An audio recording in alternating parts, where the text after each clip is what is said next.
Hello friends, સ્વાગત છે તમારું મારી એક ચેનલમાં। તો આજે આપણે બનાવવાની છે મેંગો કેન્ડી।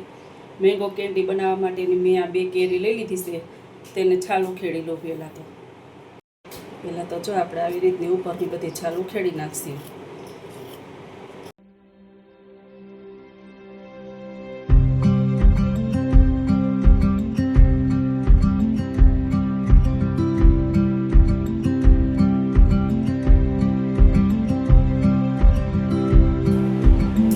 કેરી હવે છાલ ઉતરી અને તૈયાર થઈ ગઈ છે।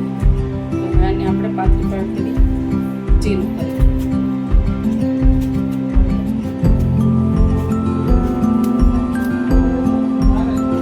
આવી કેરી લેવાની। થોડી પીળી નીકળે તો કાંઈ વાંધો નથી, તો એ સરસ જ આપણી થાય। પાતળી ચીરું કરી લેવાની। જાડી થઈ હોય તો એને આપણે પાતળી કરી લેવાની।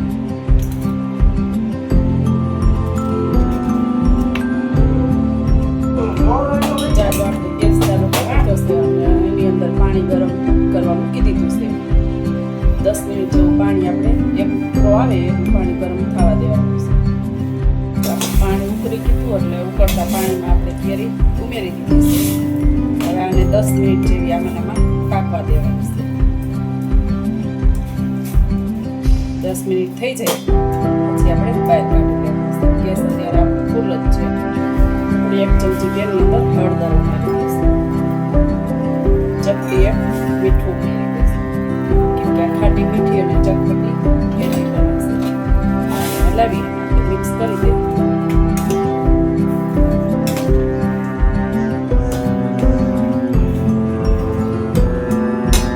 પાણી ઉકળી જાય ત્યાં સુધી આપણે રહેવા દેવાનું છે। જો પાણી ઉકળી ગયું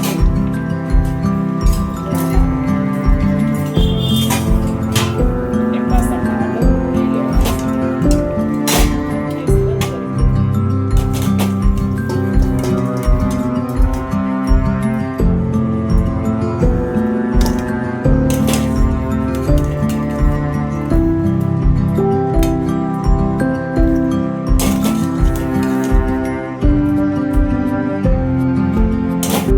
બંધ કરી સમય આપણે એને ગરમા ગરમ છે તાજ આપણે ખાંડ ઉમેરવાની છે।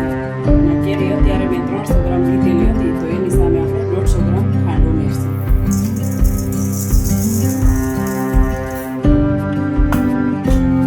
મિક્સ કરી દેવાનું।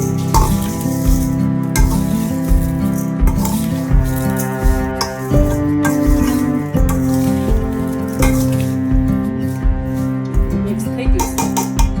હવે આને 10 થી 12 કલાક આપણે ઢાંકીને મૂકી દેવાનું છે। પછી આગળની પ્રોસેસ હું તમને જણાવીશ।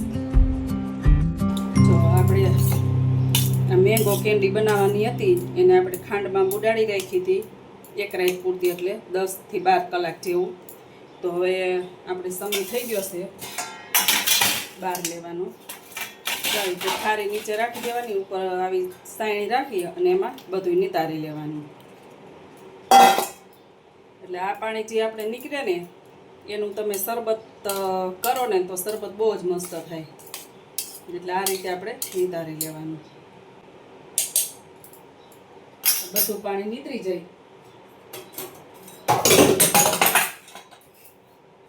આવી રીતે એક આપણે કાંઠો રાખી દઈએ એટલે પાણી બધું નીતરી જાય।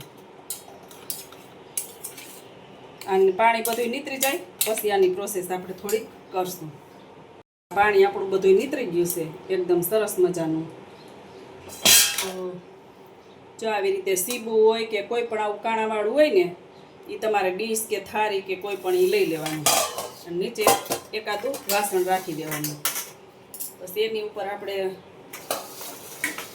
આમ એક લેતું જવાનું। આવી રીતે આમ એક લઈ જઈ અને આને આપણે આમાં સૂકવી દેવાની, બધી રાખી દેવાની। એટલે હજી આમાંથી કદાચ પાણીના ટીપા કાંઈ પડે ને તો વાસણ હોય તો એની અંદર રહી જાય। અને અત્યારે ગરમી પડે છે એટલે કીડીયું હોતે વધારે થતી હોય, એટલે વાસણમાં રાખેલી હોય ને તો અધર આપણે કીડીયું ન અડે। કેમ કે આમાં ખાંડ ઉમેરેલી છે એટલે મીઠી વસ્તુ હોય ત્યાં વધારે આવે। આવી રીતે આપણે બધી કેરી ગોઠવી દઈ। હવે જો આને આપણે આવી રીતે છે ને ઉપર પણ થોડીક વધી છે 2 વાસણમાં મૂકતા, તો આવી રીતે ઉપર કટકા છે એ થોડા થોડા મૂકી દઈ. પછી આ 1 દિવસ સુકાશે ને એટલે પાછી જુદી પડી જશે ને થોડુંક આમાં જગ્યા પણ થઈ જાય. જેમ સુકાતી જાય એમ જગ્યા પણ થતી જાય. એટલે આવું એવું નહીં કે આ ભેગી છે એટલે ચીપકી જાય. આ 1 દિવસ સુકાય ને એટલે આ બધી નોખી પણ પડી જાય. જો આવી રીતે આપણે 2 વાસણમાં રાખી દીધી છે.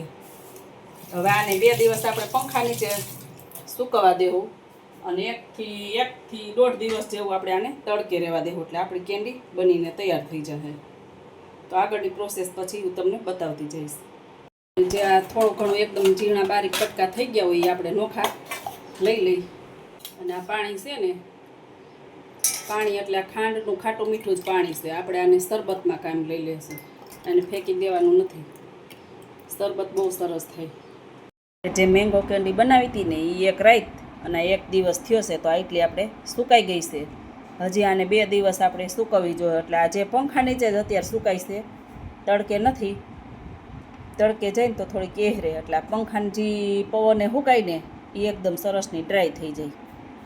જો આ સમયે આટલી સુકાઈ ગઈ છે ને તમારી પાસે ઓવન હોય કે માઇક્રોવેવ હોય ને તો એમાં તમે મૂકી દો ને તો તરત જ ડ્રાય થઈ જાય. આવી રીતે થઈ ગયા પછી મૂકી દેવાની. આને હજી 2 દિવસ લગભગ સુકાવા દેવી જોઈએ. જો આપણે કે આમ મેંગો કેન્ડી જે બનાવવાની હતી એ આપણી સુકાઈ 3 દિવસ સૂકવી હતી. એવી રીતે સૂકવીને અને તૈયાર થઈ ગઈ છે.